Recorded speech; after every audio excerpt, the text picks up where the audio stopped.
नाज़रीन, पंजाब गवर्नमेंट जब भी किसी नए आईजी को तैनात करने का फैसला करती है तो अब लोगों ने बाकायदा शर्तें लगाना शुरू कर दी हैं कि वो कितने माह गुजारेगा। कुछ लोग तो ये भी कहते हैं कि आईजी हाउस के जो मुलाजमीन हैं वो नए आईजी का सामान तक ये कहकर सेट नहीं करते कि पहले आप 1 साल गुजार लें, अगर आपको मजीद कुछ टेन्योर मिला तो हम आपका सामान सेट कर देंगे। लेकिन जोक्स अपार्ट, इस वक्त इंतहाई बद इंतजामी की ये पोजीशन है कि पंजाब के अंदर 1 नहीं, 2 नहीं, 3 नहीं, 4 नहीं, 5 नहीं, 6 नहीं, 7 नहीं, पिछले 3 सालों में 8वां आईजी पंजाब लाया गया है।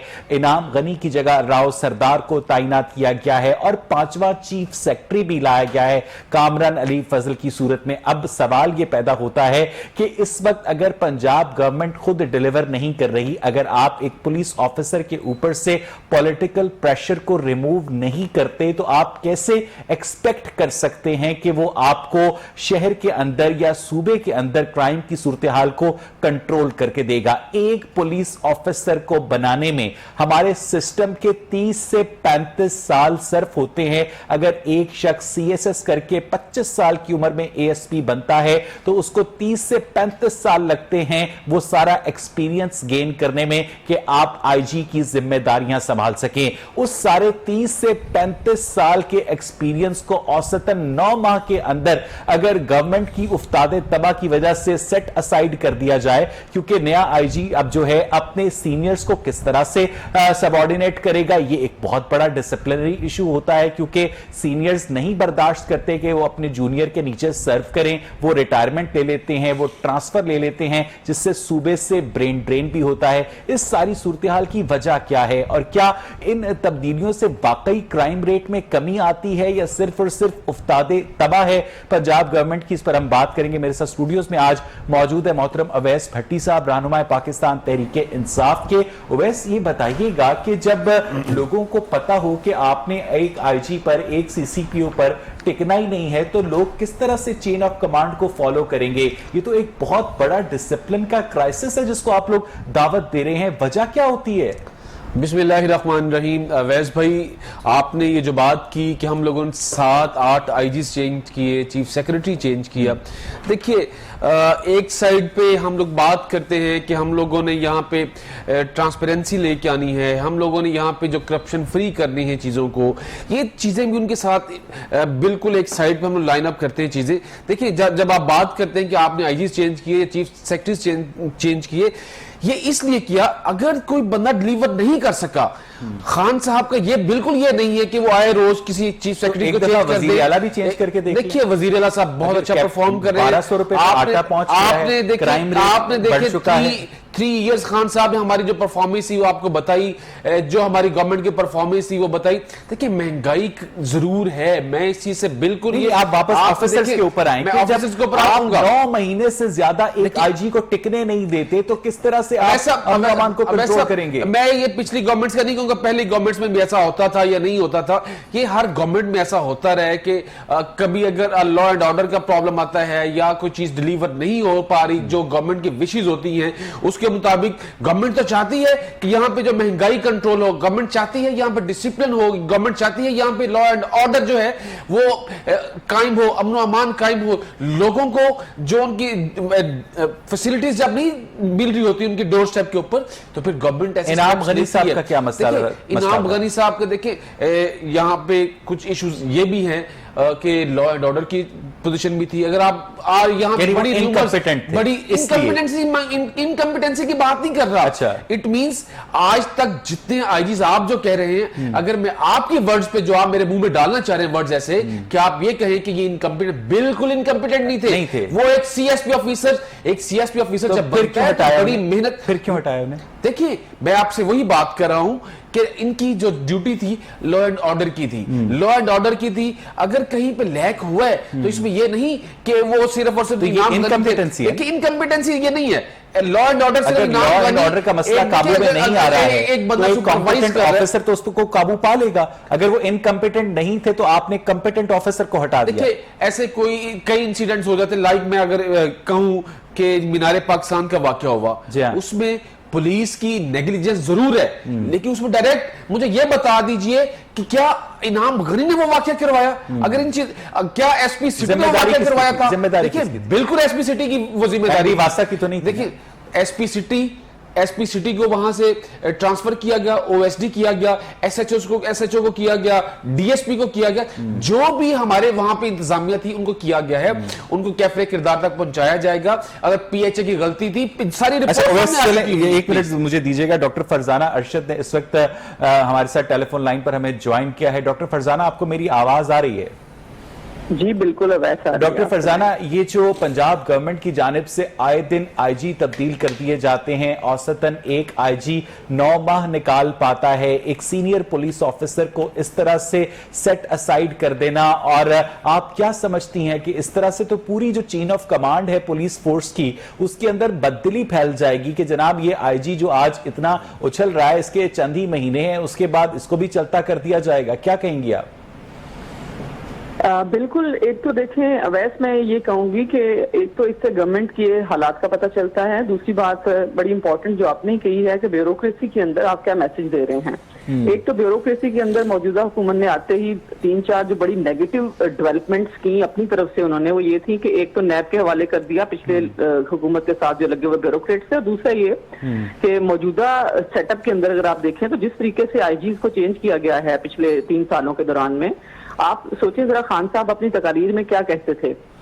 तकारीर में फरमाते थे कि जो है वो स्टेट का मुलाजिम है, वो हुकूमत का नहीं है, वो सियासी हुकूमत का नहीं है, और इस तरीके से बिल्कुल भी नहीं होना चाहिए। पुलिस के अंदर मुदाखलत नहीं होगी और किसी किस्म की मुदाखलत नहीं होगी, और इसके ऊपर बड़ी वो अपने आप को बड़ा फोकस करते थे। तो एक तो बड़ा बुनियादी सवाल ये बनता है कि आप किस तरीके से मुल्क को चला रहे हैं। मतलब आपने कोई टेम्परेरी अरेंजमेंट करके मुल्क चला रहे हैं, तो फिर उससे आप अंदाजा लगा लें कि मुल्क की डायरेक्शन क्या है। डॉक्टर फरजाना, मैं चाहूंगा कि आप इस पर भी कमेंट करें कि आपको याद होगा कि माह रमजान में जिस तरह से फिरदौस आशिक आवान और असिस्टेंट कमिश्नर सियालकोट सोनिया सदफ के दरमियान जो तल्ख कलामी हुई थी, उसके बाद सारी ब्यूरोक्रेसी ने सोनिया सदफ का साथ दिया था। इवन के जो चीफ सेक्रेटरी थे जवाद रफीक मलिक साहब, उन्होंने भी सोनिया सदफ का साथ दिया था। तो कुछ अरसे पहले फिरदौस आशिक आवान को उनके ओहदे से जाना पड़ा। तो क्या ये रिवेंज है पॉलिटिकल कैंप का ब्यूरोक्रेटिक कैंप से कि जवाद रफीक मलिक की जगह एक नया चीफ सेक्रेटरी लाया गया? डॉक्टर फरजाना, देखिए मैं समझती हूँ रिवेंज तो नहीं, शायद वो इस हवाले से कि अपना कोई ना कोई जुगाड़ लगाने की ही कोशिश कर रहे हैं, लेकिन बुनियादी तौर पे तो ये ब्यूरोक्रेसी के अंदर भी एक जुगाड़ है। मेरे ख्याल में इसको रिवेंज तो इस तरह से हम नहीं कह सकते हैं। वो तो शायद मैं समझती हूँ कि स्पॉन्टेनियस सा आउटब्रस्ट हुआ था वो जो फिरदौस आशिक अवान साहबा के साथ, लेकिन वो फिरदौस आशिक अवान साहबा की जो लैंग्वेज है जनरली जो अपने मुखालफिन के मुतालिक को रखती हैं या ओवरऑल टीवी पे जो गुफ्तगू करती हैं, वही उन्होंने उस तरह उन खातून जो ब्यूरोक्रेट थी, असिस्टेंट कमिश्नर थी, उनके साथ वो रवा रखी, जो कि मेरे ख्याल में बिल्कुल भी उनका कोई कसूर नहीं था, और उनकी बात सुने बगैर उनके ऊपर एक मतलब असर्टिव एटीट्यूड दिखा रही है। अच्छा डॉक्टर फरजाना, आपने ऑब्जर्व किया होगा कि शहर के कोने खुदरों में नाके लगाकर पंजाब पुलिस के जवान सिर्फ मोटरसाइकिल सवारों को रोकते हैं। गाड़ियां जा रही हैं, चिंगची जा रहे हैं, रिक्शे जा रहे हैं, बसें जा रही हैं, उनकी जानिब कोई नहीं देखता। फिर मोटरसाइकिल सवारों से कहा जाता है कि आप अपना टेलीफोन नंबर लिखवाएं, फिर उनसे कहा जाता है कि आप अपना शनाख्ती कार्ड नंबर लिखवाएं।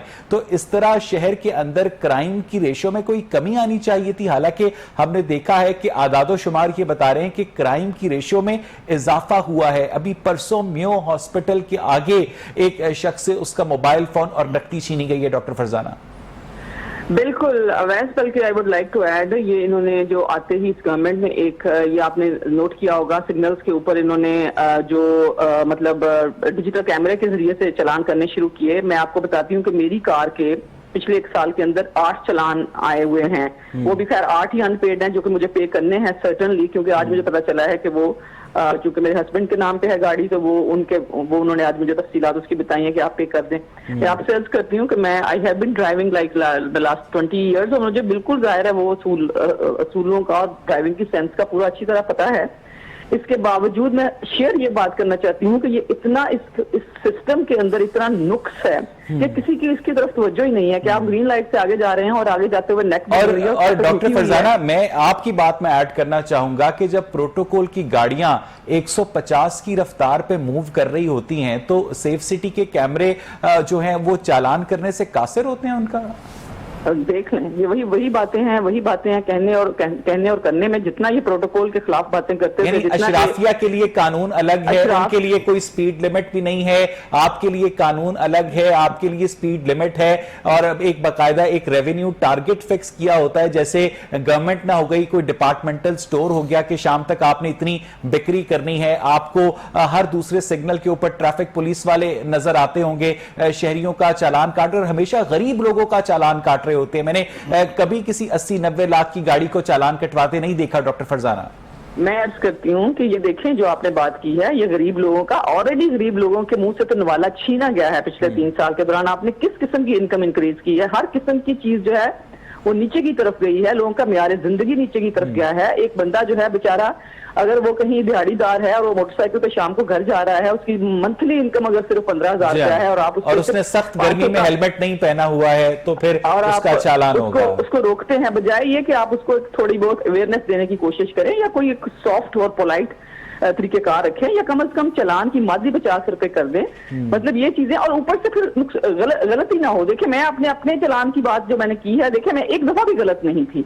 मतलब ये कि वो सारी की अगर वीडियोस निकाली जाए, अब ये बात हो, बंदा सोचता है कि जाए कौन, अगर वीडियोस निकाली जाए तो वो तो आगे जाके। डॉक्टर फरजाना, मैं वापस आपकी तरफ आऊंगा। उमर हयात इस वक्त हमारे साथ टेलीफोन लाइन पर मौजूद हैं, कॉरेस्पॉन्डेंट हैं लाहौर रंग के। उमर, आपको मेरी आवाज आ रही है?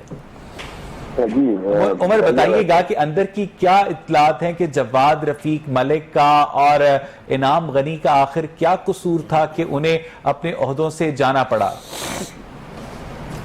जाहिर तो जो चीजें सामने नजर आ रही हैं, या जो बताया जा रहा है कि इंतजामी सतह पर जो तब्दीलियां लाई जा रही हैं, सही डिलीवर नहीं कर पा रहे थे। आईजी पंजाब इनाम गनी जो हैं, उनके ऊपर भी अब आहिस्ता आहिस्ता एलिगेशन भी उनके ऊपर आएंगे, और बाकी दीगर चीजें भी हैं वो सामने आएंगी। और जहाँ तक जवाद रफीक मलिक साहब का है, वो एक प्रोफेशनल बंदे थे, लेकिन जो नतायज गवर्नमेंट उनसे चाह रही थी, रेलवेंट बोर्ड डिलीवर नहीं कर पाए, और इसीलिए उन्होंने नए जो कामरान अली अफसर हैं, उनको बनाने नहीं, आपको मैं पंजाब गवर्नमेंट को सरकारी अफसरान से नताइज भी चाहिए होते हैं और सियासी मदाखलत भी करनी होती है, तो सियासी मदाखलत के साथ तो नताइज नहीं हासिल किए जा सकते ना उमर? बिल्कुल, ये बहुत बुरी जो रिवायत चली आ रही है कि जो ब्यूरोक्रेसी है सरकारी अमूर में, पॉलिटिकल इन्फ्लुएंस जो है वो बहुत ज्यादा रहा है, माजी में भी रहा है और अब भी है। अब इसके बिना तो नहीं ना हम सब कर सकते, और इसके लिए जो इनकी रिश्तेदारियां भी होती हैं, ताल्लुकदारियां भी होती हैं, जिनकी वजह से वो इन्फ्लुएंस भी हो जाते हैं। कुछ माली मफादात की वजह से ब्यूरोक्रेट जो है वो नजरअंदाज कर देते हैं ऐसे इकदाम। तो वजीर आला पंजाब उस्मान बुज़दार का यह दावा गलत है कि पंजाब पुलिस को सियासी असर और रसूख से आजाद कर दिया गया है, क्योंकि इतलात ये हैं कि गुजरात के अंदर चौधरी बरादरान की मर्जी के बगैर कोई सरकारी अफसर लग नहीं सकता।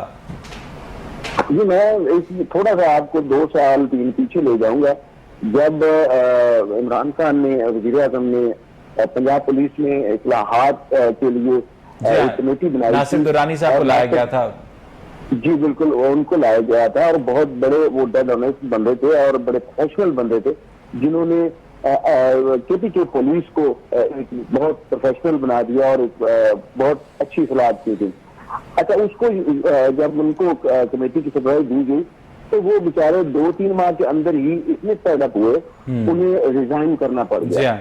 उनके इस्लाहात नाफिज करने के लिए, तरतीब देने के लिए उनके जो हाइडल जितनी क्रिएट की गई थी, और इस वाले में यही कहा गया कि क्योंकि चौधरी बरादरान जो है इनके अपने बहुत ज्यादा ब्यूरोक्रेसी में रूट्स हैं, और स्पेशली पुलिस के शोबे में, और वो उनको प्रोटेक्ट करना चाहते थे। जबकि जो पुलिस अफसरान है उस वक्त उन्होंने वाज़ेह तौर पर इनके चौधरी बरादरान को कह दिया था। तो कुछ बताया गया है उमर के इनाम गनी साहब की खिदमात क्या वफाक के सुपुर्द कर दी जाएंगी? जी बिल्कुल, जाहिर है अब ये इनको वापस जाना पड़ेगा और नई तैनाती इनकी की जाएगी। किस जगह पे होती है, बल्कि पता चला है कि जो इनको आईजी रेलवेज लगाया गया है, तो उसका भी नोटिफिकेशन जारी कर दिया गया है। अच्छा उमर, आप हमारे साथ ही रहेगा। उवैस, जिस तरह से आपने नासिर दुर्रानी साहब की बात कर रहे थे, उमर हयात के, खुद आप लोगों ने उन्हें पुलिस इस्लाहात के लिए पंजाब में अपॉइंट किया और जिस तरह से वो खुद डिसअपॉइंट होकर उन्होंने रिजाइन कर दिया, अल्लाह ताला उन्हें जन्नतुल फिरदौस में जगह दे। पंजाब के अंदर पुलिस इस्लाहात के लिए जो बंदा आप लोग खुद लाए वो ये कह रहा है कि आप लोग सियासी मुदाखलत से बाज नहीं आएंगे तो मामला ठीक नहीं होंगे, तो आप लोग क्यों नहीं बाज आते? वैस देखिए, ये बिल्कुल ऐसी बात नहीं है। अगर आप उनके रेजिग्नेशन किसी के पास हो, आप मीडिया के ऊपर भी चला सकते हैं। उन्होंने अपने पर्सनल रीजंस की वजह से वो रेजिग्नेशन दिया था। उसमें कहीं उन्होंने ये नहीं था कहा कि मैं सियासी मुदाखलत की वजह से। ये पहली गवर्नमेंट है अवैस भाई कि जिसमें पॉलिटिकल इंटरफेरेंस बहुत कम है। ये वो गवर्नमेंट नहीं है कि एक शहबाज शरीफ साहब वहां से बोलते थे, आईजी तब्दील कर दिए, पॉलिटिकल इंटरफेरेंस कम है, 5 चीफ सेक्रेटरी तब्दील कर दिए, पॉलिटिकल इंटरफेरेंस पंजाब का चीफ मिनिस्टर, क्या इंतजामी अमूर को चलाना चीफ मिनिस्टर पंजाब की जिम्मेदारी नहीं है? नहीं, आप अगर उनको लॉ एंड ऑर्डर ऑफिसर तैनात करना ही नहीं आता, अगर उन्हें एक बंदा चुनना ही नहीं आता, तो आप वजीर आला बदल कर देख लेना। देखिए, अब वो बहुत अच्छा डिलीवर कर रहे हैं। ये डिलीवरी है कि क्राइम रेट बढ़ गया। नहीं, देखिए, अगर वो एक जो हमारी फोर्स है वो उसकी ड्यूटी है, पुलिस की ड्यूटी है कि अमन और अमान को कायम रखना, और उसके बाद जो महंगाई पे कंट्रोल करना है, हमारे जो डीसीज हैं, कमिश्नर्स हैं, नहीं, उनकी पंजाब पुलिस अल्टीमेटली किसको रिपोर्ट करती है? वजीर आला पंजाब। वजीर आला को रिपोर्ट, वजीर आला रेट बढ़ा तो फिर नाकामी किसकी है? वजीर आला पंजाब। देखिए, इसी वजह से चीजें चेंज हो रही हैं। अगर कंट्रोल हो रही होती, हमारा जो था, अगर आप कह रहे हैं पुलिस स्ट्रक्चर, पुलिस रिफॉर्म्स के अंदर, देखिए थाने में जाके देखिए, इनकॉम्पिटेंट आप थाने के अंदर जाके देखिए, आपको फ्रंट डेस्क से लेके देखिए ये चेंज जो है, एक ट्रांसफर जो है, ट्रांसफर अंदाजा है वैसे के इस डिपार्टमेंट के अंदर ये कंपिटेंसी नहीं है। आप क्यों नया आईजी अपने साथ अपनी पूरी नई टीम लेकर आएगा, वो सारे डीआईजीज तब्दील करेगा, वो एसएसपी तब्दील करेगा, उखाड़ पिछाड़ का एक नया सिलसिला शुरू हो जाएगा। आप ट्रांजिशन के अंदर मुझे बता दीजिए, जब इनाम गनी साहब आए थे, इन्होंने कितनी उखाड़ बिछाड़ की थी आके। आप मुझे अगर आप ये कहते हैं कि ये आएंगे, राव सरदार साहब आएंगे और ये आप कहेंगे कि जी आपके साथ उखाड़ बिछाड़ होगी, ये बिल्कुल ऐसा नहीं है। उनको जहां पे कुछ चीज लगेगी कि इस एंड के ऊपर काम नहीं हो रहा था, वो बिल्कुल उसको, अगर उनको बेहतर लगेगा वो उसको चेंज करेंगे। हमने अच्छा, कुछ अफसरान को आप लोग अवैस मुझे बताइएगा, कुछ अफसरान को आप लोग एक्सटेंशन दिए रखते हैं और कुछ अफसरान को उनका जायज टेन्योर भी पूरा नहीं करने देते, क्यों?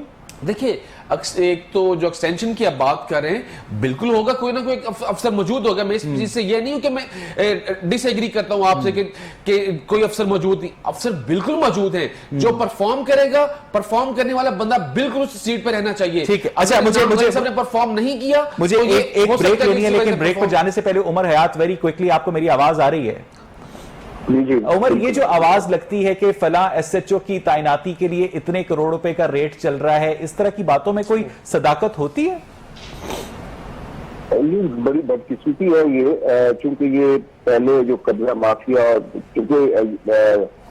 जो स्ट्रीट क्राइम में छोटे मोटे ये मंशियात फरोश जो होते थे, जो बाकायदा आगे डीलर बने होते थे, वो और जो कैबा खाने, इस तरह की बहुत सारी चीजें जो है वो जो थाना होता है मुतलका, उसका रेट बढ़ा देती हैं। वहां पर एसएचओ जो इसमें इंटरेस्टेड होते हैं वो खुद वहां पर तैनाती चाहते होते हैं, इसीलिए उसके रेट लगते हैं। और इसीलिए ये पुलिस अफसरान को भी इनका पता होता है, जो हाई अथॉरिटीज होती हैं पुलिस की, उनको पता होता है। लेकिन वो इसमें भी अगर पैसे भी चलते हैं तो इसमें पॉलिटिकल इन्फ्लुएंस भी आता है। ठीक है, सियासी लोगों से, क्योंकि ये जो उमर सर यहाँ पर तवक्कुफ कीजिएगा। डॉक्टर फरजाना, ये एक बहुत सीरियस एलिगेशन है, जिस तरह से उमर हयात भी बात कर रहे हैं, लोग भी बात करते हैं, क्या आपकी नजर से भी कोई इस तरह का इंसिडेंट गुजरा है कि क्या वाकई पैसे लेकर इतने अहम ओहदों के ऊपर और सियासी असर रसूख की वजह से तैनातियां की जाती हैं? डॉक्टर फरजाना, मुझे लगता है कि डॉक्टर फरजाना हमारे साथ इस वक्त मौजूद नहीं है। नाज़रीन, मुझे यहाँ पर एक ब्रेक लेनी है और जब हम ब्रेक के बाद वापस आएंगे तो अपने पार्टिसिपेंट्स के साथ डिस्कशन का सिलसिला आगे बढ़ाएंगे और इस सवाल का जवाब लेने की कोशिश करेंगे कि जब तक एक कंसिस्टेंसी नहीं होगी चेन ऑफ कमांड के अंदर, तब तक डिलीवरी कैसे मुमकिन होगी, इस पर बात करेंगे। वैसे एक ब्रेक के बाद स्टे विद अस।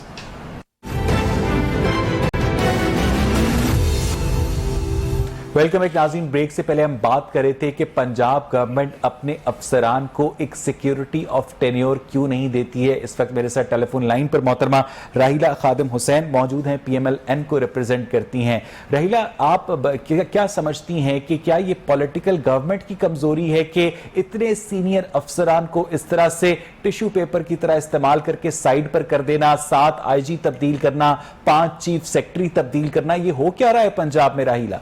बहुत शुक्रिया वैस। मैं यहाँ पर एक बात कहना चाहूंगी कि आप ये देखें कि इस वक्त पंजाब में सब कमी है लीडरशिप की। आपको नजर आएगा कि जिस दिन से ये 3 साल हो गए इस बुज़दार हुकूमत को आए हुए, अगर ये बार बार IG बदलने से भी लॉ एंड ऑर्डर की सिचुएशन कंट्रोल नहीं होगी और खवातीन की हरासमेंट के केस बढ़ रहे हैं, रेप के केसेस बढ़ रहे हैं, चोरियां चकारियां बढ़ गई, क्राइम रेट ऊपर चला जाए, तो यकीनन IG को बार बार बदलने से गुजारा नहीं होगा। आपको यकीनन पंजाब की उस क़यादत को बदलना पड़ेगा जो नाहल होने में नंबर 1 आई है पाकिस्तान के अंदर। और इमरान साहब को नविश्ता दीवार पढ़ लेना चाहिए कि उनकी जो टीम है वो उन समेत बुरी तरह से नाकाम हो गई। आप बार बार अफसरान बदलने से नहीं, यहाँ पर पॉलिटिकल लीडरशिप की जरूरत है। अगर आप अपने आप को समझते हैं कि लोगों ने आपको इलेक्ट किया है, अगर आप समझते हैं तो फिर आपके अंदर वो स्किल्स नजर आना चाहिए थी, फिर वो आपकी लीडरशिप नजर आती। आप ब्यूरोक्रेसी को बार बार चेंज करेंगे। IG को रिकॉर्ड कायम किया जब से पाकिस्तान बना है, पंजाब के अंदर हुकूमतें आती रही इलेक्टेड, ये रिकॉर्ड तोड़ दिया। और ये तो एक सीनियर ऑफिसर को जाया करने वाली बात है ना, कि जो अपने सूबे के चप्पे चप्पे को जानता है, अगर उसकी खिदमात जो है वफाक के सुपुर्द की जाती हैं, किसी दूसरे सूबे में उसको पोस्टिंग दी जाती है, तो उस तरह तो वो जो सूबा जिसने उसको ऑफिसर बनाया है वो तो उसके सारे तजुर्बे से, एक्सपर्टीज से महरूम हो गया ना राहिला।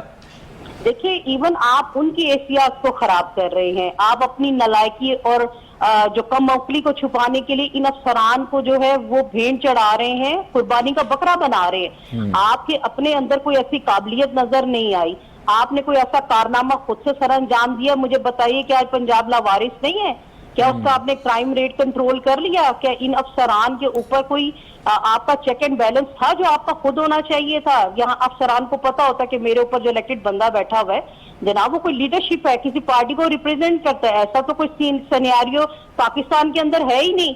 हर चीज जो है वो बिखरी पड़ी है, यहाँ पर सूबा लावारिस पड़ा हुआ है। अच्छा राहिला, आप क्या समझती हैं कि चलें पंजाब गवर्नमेंट तो बार बार IG तब्दील करते हैं, लेकिन आप लोगों की हुकूमत ने जब खानेवाल का DPO भी लगाना होता था तो उसका इंटरव्यू शहबाज शरीफ साहब खुद किया करते थे, तो जो चेन ऑफ कमांड को आप लोग कॉम्प्रोमाइज करते थे उसकी तो दास्तान ही अलग है ना राहिला।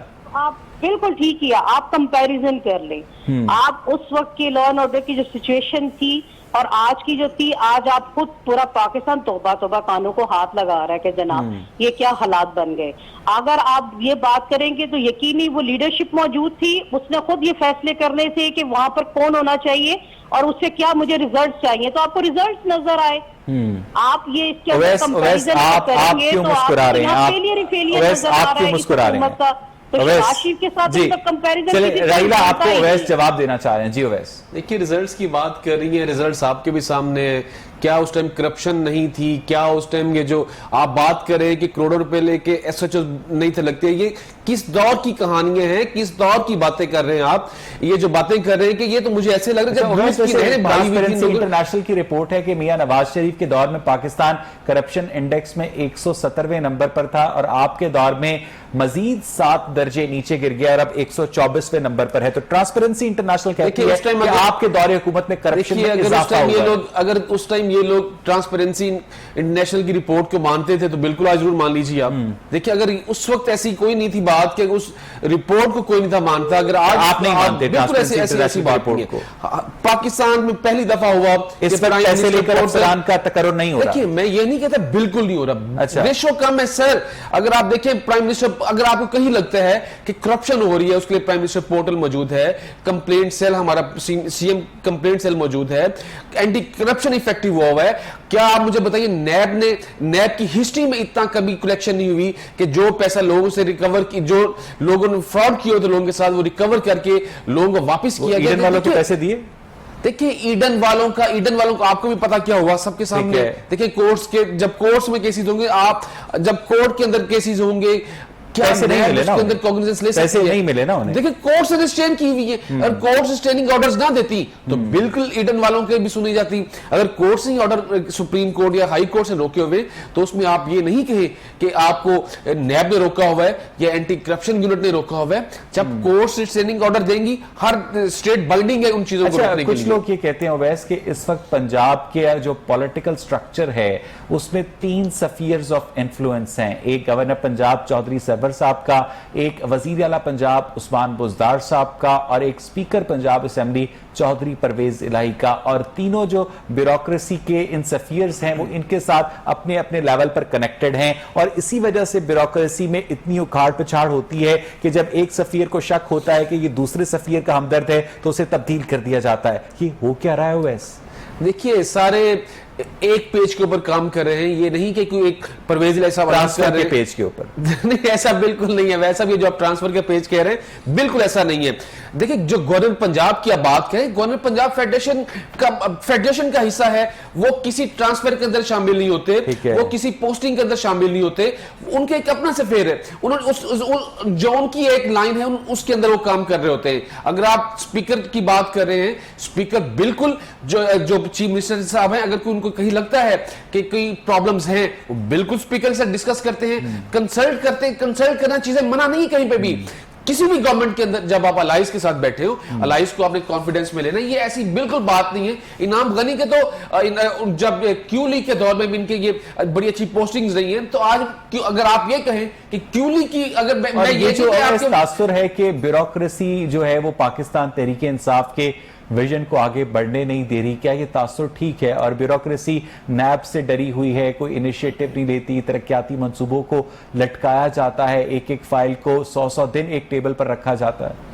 देखिए ये बात बिल्कुल गलत है। अच्छा। जो ब्यूरोक्रेसी है उसने जो भी गवर्नमेंट ने जो भी स्टेट की उनकी ड्यूटीज लगानी उन्होंने करना है। ये बात नहीं है कि अगर नून लीग की गवर्नमेंट है, अच्छा, कुछ पाकिस्तान तहरीक इंसाफ के लोग हमारे प्रोग्राम में बैठकर कह चुके हैं कि जनाब हमारे साथ जो ब्यूरोक्रेसी है वो ताबून नहीं कर रही। जब ये हमारी गवर्नमेंट का स्टार्ट था, बिल्कुल ऐसी बातें थी उस टाइम कि लोग कहते थे कि हमें ब्यूरोक्रेसी हेल्प नहीं कर रही। देखिए एक साइड पे हम लोग कहते हैं कि इंटरफेरेंस ऑफ जो पॉलिटिकल पर्सन है उनको मना किया जाए, उनको रोका जाए, और एक साइड पर अगर हम लोग फिर भी ये कहें कि ब्यूरोक्रेसी के अंदर उखाड़ पिछाड़ के अंदर हम लोग शामिल हो, तो ये हमें इन चीजों को रोकना है। अच्छा राहिला आपको मेरी आवाज आ रही है? राहिला आपको मेरी आवाज आ रही है? मुझे लगता है कि राहिला हमारे साथ इस वक्त टेलीफोन लाइन पर नहीं है। उमर हयात, आप मुझे सुन सकते हैं? जी उमर, मुझे ये बताइएगा कि आपके पास क्या इत्तलात हैं कि इस वक्त पंजाब की ब्यूरोक्रेसी के अंदर रीशफलिंग का अमल रुक गया है या अभी मजीद विकटें भी गिरेंगी? इंतजामी हवाले से जो भी एडमिनिस्ट्रेटर होता है वो बेहतर जो भी समझता है वो फैसला कर सकता है, और जरूरत के मुताबिक जो यहाँ पे परफॉर्मेंस अच्छी नहीं होती है वहाँ पर मतलब कंसर्न जो उससे सही डिलीवर करने वाला बंदा है उसको मजीद नए को ट्राई करते हैं। अब ये जो बात आप भी पहले कह रहे थे कि 6 से 7 आईजी जो है वो तब्दील हो गए, चीफ सेक्रेटरी तब्दील हो गए, बिल्कुल इसमें कोई शक नहीं है, तब्दील हो गए, होने नहीं चाहिए थे, लेकिन इससे यही जाहिर होता है कि जो गवर्नमेंट की मंशा थी लिबरल्स की वो उनको हासिल नहीं हो पाई, जिसकी वजह से इनको तब्दील किया गया। ऐसी क्या मंशा थी जो हासिल नहीं हो पाई? अगर मैंने तो सुना है कि अगर आप एक SHO को भी इख्तियारात दे दें तो वो अपने इलाके में ऐसा मिसाली अमन कायम कर सकता है कि यूनाइटेड नेशंस भी नहीं कर सकती। लेके आ रहा था मैं एग्जैक्टली आपको इसी तरफ लेके आ रहा था। अब जैसे ये बात आपने पहले की कि ब्यूरोक्रेसी जो है वो गवर्नमेंट को सही परफॉर्म नहीं करके दे रही है, वो इम्प्लीमेंटेशन नहीं कर रही है, और इसमें दूसरी कोई राय नहीं है। अब लेबर पहुंची जो मर्जी भी करता रहे, यहाँ पर आप एक आम से क्लर्क से या इंस्पेक्टर जो होता है, फूड इंस्पेक्टर जो भी है, उससे लेके अपर लेवल तक देख लें, ऊपर से वज़ीर आज़म सेक्रेटेरिएट, वज़ीर आज़म पंजाब की जानिब से डायरेक्शन इश्यूज होती हैं, चीफ सेक्रेटरी भी कर देता है, नीचे जब चेन की तरफ आती है तो वो जो अहकामात होते हैं वो हवा में उड़ जाते हैं। अब कुछ जो चीजें होती हैं, जो आइटम्स होती हैं आम ग्रोसरी की या दूसरी वेजिटेबल्स या दूसरी चीजें हैं, इनको मॉनिटर करना इन्हीं लोगों का काम होता है, और ये 35 से 40 साल तक के अरसे के दौरान। और ये जो अवैस भट्टी कह रहे उमर हयात के जो पिछले आईजी ने भी इतनी ज्यादा ट्रांसफर पोस्टिंग्स नहीं की थी, तो नए आईजी के आने से जो निचले ओहदों पर काम करने वाले पुलिस ऑफिसर्स हैं, क्योंकि कहा यह जाता है कि हर पुलिस ऑफिसर अपनी टीम के साथ काम करना चाहता है, तो उतना ज्यादा फर्क नहीं पड़ेगा। क्या ये तासुर दुरुस्त है उमर? इसमें ये भी बिल्कुल ठीक है, क्योंकि जो कमांडिंग ऑफिसर होता है ना, वो बेहतर समझता है कि कहाँ पर मुझे औकात पिछाड़ करनी है, किसको हटाना है या किसको नहीं हटाना। उसमें अगर, क्योंकि ये सारे इसी का हिस्सा है, पुलिस और इनकी पुलिस सर्विस ही सारी होती है, किसी और सिविल सर्विस या किसी और ग्रुप में नहीं जाते, पुलिस में ही सारी सर्विस होती है इनकी। और ये सारे सिस्टम है और ये सारे जितने टीम के जो लोग होते हैं इनको सब तो ये अच्छी तरह जानते हैं। हाँ, ये तब्दील कर सकते हैं कुछ ऑफिसर। ठीक है उमर, मैं वापस आपकी तरफ आऊंगा। राहीला खादिम हुसैन, आपको मेरी आवाज आ रही है? जी मैं सुन। राहीला, जब मैंने आपसे पूछा कि वजीर आला पंजाब उस वक्त के शहबाज शरीफ निचले पुलिस ऑफिसर्स की तकरीर के लिए भी खुद उनको अपने दफ्तर बुलाया करते थे, तो आपने इस बात को डिफेंड किया। आपने ये कहा कि आपको रिजल्ट्स मिले या नहीं, शॉर्ट टर्म रिजल्ट्स लेने के लिए आपने इदारों को स्ट्रेंथन करने की जगह कमजोर किया। इसका मतलब यह है कि आप ये एक्सेप्ट कर रही हैं राहीला? नहीं, देखिए अवैस, आपको लीडरशिप की स्किल नजर आती है जब आप इलेक्टेड हो। आप ये बात कहें कि इसके अंदर हमने किसी इदारे को कमजोर किया। जितना शहबाज शरीफ के दौर में जो है पुलिस के इदारे को ना सिर्फ मजबूत किया गया, बल्कि उनको बहुत भरपूर तरीके से उनको फैसिलिटेट भी नहीं। अगर आप आईजी ऑफिस को क्या कहते हैं कॉम्प्रोमाइज कर रहे हैं, बाईपास कर रहे हैं, डीआईजी को बाईपास कर रहे हैं, आप सीनियर पुलिस लीडरशिप को बाईपास करके एक डीपीओ को डायरेक्टली अपने ऑफिस में बुला रहे हैं, तो इसका मतलब यह है कि वो आपके ऑफिस के पॉलिटिकल लोगों के साथ राब्ता रखेगा ना, वो अपने आईजी को तो जवाबदेह नहीं होगा ना, वो अपने डीआईजी को तो जवाबदेह नहीं होगा ना। मेरा ख्याल है वैस कि ऐसा कतन नहीं था। आप बजाय इसके कि आप हमारे उस दौर के ऊपर क्रिटिसाइज करें, हमें आज की जो हालात हैं उसको और अपने जो हमारे गुजरा हुआ वक्त है उन हालात को आपको कंपैरिजन जरूर करना चाहिए कि आपका जहां पर शहबाज शरीफ साहब मौजूद थे तो फिर आपको क्या ऐसे रिजल्ट्स नहीं मिले जहां पे अवाम महफूज थी। आज आप इनके जिनके ऊपर आप डिफेंड कर रहे हैं और जो आप पॉलिटिकल लीडरशिप यहाँ पर मौजूद है, नहीं, आपकी बात मतलब ये है कि यहाँ बैठे हुए भाई मेरे। अच्छा, एक बात बताइएगा, ऐसी क्या बात है कि पाकिस्तान की तारीख में कोई भी जो आईजी है, चाहे वो शहबाज शरीफ के दौर में हो, चाहे वो गुलाम हैदर वाई के दौर में हो, चाहे वो मियां मंजूर वट्टू के दौर में हो, चाहे वो उस्मान बुज़दार साहब के दौर में हो, वो पंजाब में से कच्चे के डाकुओं का खात्मा नहीं कर पाता? देखिए, हमारे जनूबी पंजाब के बहुत सारे मसाइल हैं, उसको एक के साथ एक जो 5 इयर्स का टेन्योर है, जब आप यहाँ पर इलेक्टेड गवर्नमेंट आती है तो उसके पास बहुत सारे मसाइल और इकट्ठे हो जाते हैं, जिसमें आपकी जो पॉलिटिकल आपकी गवर्नमेंट होती है उसको काम भी नहीं करने दिया जा रहा, तो सियासी तरीकों से हजार तरह से उलझा के रखते हैं। तो वहां पर आपके 5 साल आपका जब मुल्क 9-10 साल की डिक्टेटरशिप के बाद वापस आया हो, तो वहां पर आपके मुल्क में और मसाइल खड़े हो गए होते हैं। तो लिहाजा सच मैं नहीं समझती कि इसके अंदर कहीं पर भी, हाँ, वहां के मुतलका पुलिस अफसरान जरूर उसमें इन्वॉल्व होते हैं, ये बात में बड़ा। अच्छा, ओवैस 28 मई को जब नून लीग यौम तकबीर मना रही थी तो एक वीडियो सोशल मीडिया पर सर्कुलेट कर रही थी जिसमें कच्चे के डाकू अपने एक साथियों को पुलिस का मुखबर बनने की वजह से उसके हाथ पांव काट रहे हैं। यकीनन आपने भी देखी होगी, सुना था कि वजीर आजम ने उसका सख्त नोटिस लिया है और कच्चे के इलाके से डाकुओं के खात्मे का उन्होंने हुक्म दिया। उसके बाद आईजी पंजाब, उस वक्त के आईजी पंजाब इनाम गनी साहब भी मुतहर्रिक हुए, लेकिन अब आईजी भी तब्दील हो गए, वजीर आजम भी चुप हो गए, कच्चे का इलाका क्लियर नहीं हुआ। वैस देखिए, आप बिल्कुल ठीक कह रहे हैं कि उस टाइम जो वीडियो थी वो जो काट रहे थे, अज़ा काट रहे थे उस बंदे के, बिल्कुल ऐसी वीडियो थी। देखिए, कच्चे के एरिया जो है, मैडम भी कह रही थी कि वो जो जनूबी पंजाब की अपने मसाइल है, वहां का एक जो जोग्राफिकल जो आपके वजीर आला भी वही के है ना। देखिए, वजीर आला बिल्कुल वही के हैं, वजीर आला उनका हिस्सा नहीं है जो आप कहना चाह रहे हैं। तो देखिए, अगर ये नहीं कहना चाह रहा, देखिए उस इलाके से, देखिए उस इलाके से, देखिए वो इलाका है, वो बॉर्डर का एरिया है, एक साइड पे बलूचिस्तान है, एक साइड पे पंजाब है। देखिए वो एरिया जो है वो बिल्कुल जो बॉर्डर फोर्स है हमारी वो भी उनको देख रही होती है। जब रेंजर्स ने वहां पे देखिए रेंजर्स ने उनके देखिए ये ऐसा एरिया है वहां पे दरियाई एरिया है, कुछ जंगल का एरिया है, कुछ पहाड़ी एरिया भी वहां पे है, कुछ वो ऐसा खुला एरिया है कि वहां पे उनको कंट्रोल करना मुश्किल था, लेकिन अब उनको कंट्रोल किया गया है। अब उनकी जो एक्टिविटीज थी उनको लास्ट में इस चीज का जो क्रेडिट है, इस चीज का जो क्रेडिट है पुलिस वालों को अगवा करके बिल्कुल ऐसा हुआ है और बाकायदा जिरगा बिठाकर पुलिस वालों को रिहा करवाया जाता है। State with in state exist कर रही है। बिल्कुल ऐसा होता रहा है, मैं ये नहीं कह रहा है। देखिए अब बहुत कम है ये, इस चीज में मैं अप्रिशिएट करूंगा सारी गवर्नमेंट्स को, चाहे वो पीपल्स पार्टी की थी या नून लीग की थी या हमारी गवर्नमेंट है, सारे कोशिश कर रहे हैं कि इन लोगों को कंट्रोल किया और ये कंट्रोल हुए, ये बिल्कुल ये बात नहीं। मुझे आज तक एक भी कच्चे का डाकू जो है बिहाइंड द बार्स नजर नहीं आया। उमर हयात, मुझे ये बताइएगा, आखिरी क्वेश्चन मैं आपसे ये करना चाहूंगा कि आप क्या समझते हैं कि वजीर आला पंजाब ने ये जो ट्रांसफर पोस्टिंग्स खुद की हैं या वफाक का दबाव भी था उनके ऊपर? जो अभी आप गुफ्तगू कर रहे थे, अगर उसमें एक दो लुकमे जी प्लीज फिक्रे जो शामिल कर दूं, तो ये कहते हैं कि सब ने कोशिश की है। असल में ये खेल जो डाकुओं और डकैतों का होता है ना, कि ये सारा इलेक्टेबल का है। अब वहां पर जो बंदा इलेक्टेबल होता है तो वो उसने अपनी चौधराहट रखनी होती है। जो थोड़ा सा सर उठाता है या जो कहता है कि नहीं मैं जरा हट के काम करूंगा, तो वो उसको इस तरह से मजबूर किया जाता है। मतलब वो उनकी और इनको सपोर्ट कौन करता है, इनको गायब का इल्म तो थोड़ा हो जाता होता है कि भी पुलिस आ रही है, कौन देता है इनको इतला? या उनकी इंटेलिजेंस है, हमारी इंटेलिजेंस एजेंसी से उन्होंने एक अपना इंटेलिजेंस को सेटअप बनाया हुआ। नहीं, यही लोग हैं जो वहां पर इनको इन्फॉर्म करते हैं और उनके अपने ये पाले होते हैं। और वो जो ट्रांसफर पोस्टिंग्स हैं वो वजीर आला पंजाब ने खुद की हैं या वफाक के दबाव पे की हैं?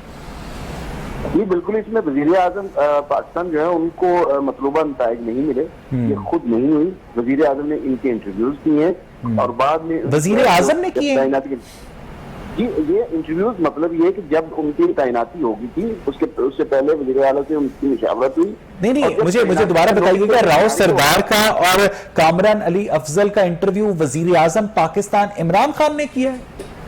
जी बिल्कुल, जब नोटिफिकेशन जारी हो गया तो उन्होंने मुलाकात की उसमें, और जो जदीद डिवाइस के जरिए वज़ीर आला उस्मान बुज़दार भी उसमें शामिल रहे हैं उस मुलाकात में।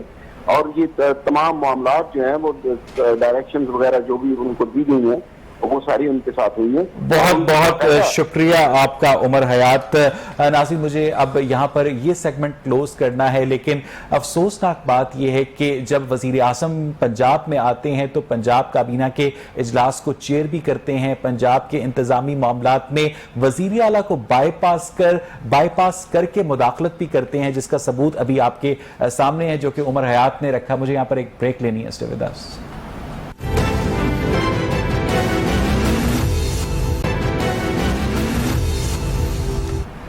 वेलकम बैक नाज़रीन। तारीख में पहली मरतबा लाहौर शहर के अंदर अमूमी तौर पर 20 किलो आटे का थैला, जिसके अंदर से एसेंशियल न्यूट्रिएंट्स भी निकाल लिए जाते हैं, 1200 रुपए क्रॉस कर चुका है। वफाकी इदारा शुमारियात के मुताबिक इस वक्त मुल्क में सबसे महंगा आटा कराची में है और पाकिस्तान के बड़े शहरों के अंदर इस वक्त आटे की प्राइस में मुसलसल इजाफा हो रहा है। Chairman Punjab flour mills association Asim Raza साहब इस वक्त मेरे साथ टेलीफोन लाइन पर मौजूद हैं। आसिम, इस प्राइस हाइक की वजह क्या है? देखिए, इस टाइम पे ओपन मार्केट में चूंकि गंदम ड्राई हो गई है और गंदम ड्राई होने की वजह से मार्केट में गंदम की प्राइसेस ऊपर चली गई हैं काफी। यही वजह थी कि हमने आज से 15 दिन पहले एक खत भी लिख दिया था गवर्नमेंट ऑफ पंजाब को, जिसकी कॉपी हमने chief secretary and prime minister साहब को भी भिजवाई थी, वज़ीर साहब को भिजवाई थी, ताकि गंदम का इजरा किया जा सके। लेकिन अगर इसमें हमने कहा था डिले होगा तो प्राइसेस मजीद ऊपर जाएंगी, और वही बात हुई कि बर वक्त फैसला ना होने की वजह से गंदम की प्राइसेस मार्केट के अंदर खासी ऊपर जा चुकी है। तो आसिम साहब, हमें तो गवर्नमेंट ने बताया था कि इस दफा बम्पर क्रॉप हुई है, बम्पर क्रॉप की बावजूद भी आप लोगों को टाइम पर कोटा नहीं इशू किया जा रहा, इसमें कसूर ब्यूरोक्रेसी का है या गवर्नमेंट का है? नहीं, देखिए, बम्पर क्रॉप हम कहते हैं कि लाइक पिछले साल हमें जो क्रॉप साइज मिला था वो 2,47,50,000 टन का था, और इस दफा 2,77,00,000 टन की प्रोडक्शन हुई है। दैट मीन्स कि हमारे मुल्क के अंदर अपना 30 लाख टन पिछले साल की निस्बत गंदम फालतू हुई है, जो हमारी जरूरत से बराबर या 2-2.5 लाख टन का फर्क। तो ये गंदम बाहर स्मगल तो नहीं हो रही? नहीं, देखें हालात ही नहीं है, बहुत टाइट बॉर्डर्स हैं, और पहले तो इंटरनेशनल मार्केट कम थी, इन दिनों में आके थोड़ी बढ़ी है, अदरवाइज बाहर जाने का कुछ तस्वुर ही नहीं है। लोकल मार्केट के अंदर जिसने स्टॉक की हुई है मार्केट में, चूंकि गवर्नमेंट ने इंटरवीन नहीं किया, इशू नहीं किया, इस वजह से उन्होंने प्राइसेस बढ़ाई हुई है। गवर्नमेंट को चाहिए कि फौरी इशू प्राइस अनाउंस करे और रिलीज करे, ताकि आसिम रजा साहब जरा तवक्कुफ कीजिएगा, अवैस भट्टी आप लोग फ्लोर मिल्स को गंदम क्यों नहीं दे रहे? देखिए बिल्कुल ऐसा हुआ है कि थोड़ा सा इसमें डिले हुआ है, लेकिन पास्को को ये कर दिया गया। अगर आप जो आगे मुझे कह रहे थे कि चीफ सेक्रेटरी चेंज क्यों है, अच्छा, ये रीजंस भी थी। पास्को फेडरल इदारा, पास्को की मैं बात नहीं कर रहा, ये जो हमारी महंगाई का जो जिन बाहर निकला हुआ है, एक बोतल से बाहर निकली, जिन को कंट्रोल करना किसका काम था? अगर ब्यूरोक्रेसी का ये काम है, ऊपर इंतजामिया का काम है, चीफ मिनिस्टर, आप लोग बेकसूर हैं? नहीं, हम लोग बेकसूर, मैं कब कह रहा हूं कि मैं बेकसूर हूं? मैं ये बिल्कुल नहीं कह रहा कि हम लोग बेकसूर हैं। देखिए ये चीजें कंट्रोल होनी चाहिए, ये माफिया कंट्रोल हम लोग कोशिश कर रहे हैं। अब देखिए अगर आप गंदम की बात है, इनकी चीफ मिनिस्टर के साथ, हमारे वजारत खुराक के जो वजीर है उनके साथ इनकी, आसिफ रजा साहब का एक छोटा सा शिकवा है कि टाइम पर आपकी गवर्नमेंट ने गंदम रिलीज नहीं की, आपके गोदामों के अंदर गंदम भरी पड़ी है। अवैस साहब अब रिलीज हो चुकी है। आप हमेशा सांप निकलने के बाद ही लकीर क्यों पीटी जाती है? पहले एडवांस में मेजर्स क्यों नहीं लिए जाते कि गंदम की प्राइस ऊपर जाए ही ना, आटे की प्राइस ऊपर जाए ही ना? 1200 रुपए 20 किलो का थैला क्रॉस कर गया। हुआ क्या? जब हमारी एसोसिएशन है, जब ये अपने जो चीजें एक्सेस मांगेंगी, अगर इनको किसी ने देना 10 टन देना, तो अगर ये कहेंगे कि हमें फी बिल 20 टन दिया आसिम रजा साहब आप लोग ज्यादा गंदम मांग रहे थे, इससे भी प्रॉब्लम पैदा हुई। आसिम रजा साहब आप लोग ज्यादा गंदम मांग रहे थे। अभी तक तो गंदम रिलीज नहीं हुई, बल्कि अभी तक तो समरी अप्रूव नहीं हुई। अवैस भाई को थोड़ा सा अपडेट शायद इस हवाले से नहीं है कि अभी मैं कह रहा हूं हो रही है जी, विद इन अ डे और टू हो जानी इनको, क्योंकि अलग होगी, मार्केट में प्राइसेस भी नीचे आ जाएंगी और आटे की कीमतें भी कम हो जाएंगी, और हम उम्मीद करते हैं कि जैसे ही रिलीज होगी। अच्छा आसिम साहब जरा तवक्कुफ कीजिएगा, राहिला आप क्या समझती हैं कि सिर्फ 20 किलो का थैला जो है 1200 रुपए की हद क्रॉस कर गया है? लाहौर के अंदर पंजाब गवर्नमेंट गंदम ही रिलीज नहीं कर रही, क्यों? राहिला, मुझे लगता है कि राहिला इस वक्त नहीं है मेरे साथ। आसिम साहब लास्ट कमेंट्स दीजिएगा कि इस मसले को एमिकेबली किस तरह से रिजॉल्व किया जा सकता है, क्योंकि उम्मीद का इजहार तो हम भी कर रहे हैं, लेकिन प्राइस जो है वो कहीं पर रुक नहीं रही। फौरी तौर पर इंटरवेंशन चाहिए सरकारी तौर पर गंदम की मार्केट के अंदर। जैसे ही गंदम रिलीज होगी गवर्नमेंट इंटरवीन करेगी, प्राइसेस ऑटोमेटिकली डाउन आ जाएंगी। ये जो मिडिल मैन है जो इस टाइम पे नाजायज मुनाफाखोरी कर रहा है वो रुक जाएगा, उसको पता लग जाएगा कि सरकार के रेट पे शुगर। बहुत बहुत शुक्रिया आसिम रजा साहब, बहुत बहुत शुक्रिया अवैस भट्टी, बहुत बहुत शुक्रिया। राहिला हमारे साथ मौजूद थी, उमर हयात भी हमारे साथ मौजूद थे। नाज़रीन जरूरत इस अमर की है कि पंजाब गवर्नमेंट फौरन से पहले और हुकूमत पाकिस्तान अपने सरकारी गोदामों में जो इस वक्त गंदम मौजूद है उन्हें रिलीज करे फ्लोर मिल्स को, ताकि आटे की प्राइस नीचे लाई जा सके और इस गंदम को वक्त पर रिलीज ना करने वाले अफसरान के खिलाफ करार वाकई कार्रवाई की जाए। ये ना हो कि हर नए कुछ महीनों के बाद आईजी को और सिर्फ चीफ सेक्रेटरी को तब्दील करने पर इक्तफा किया जाए। आज का प्रोग्राम देखने के लिए शुक्रिया।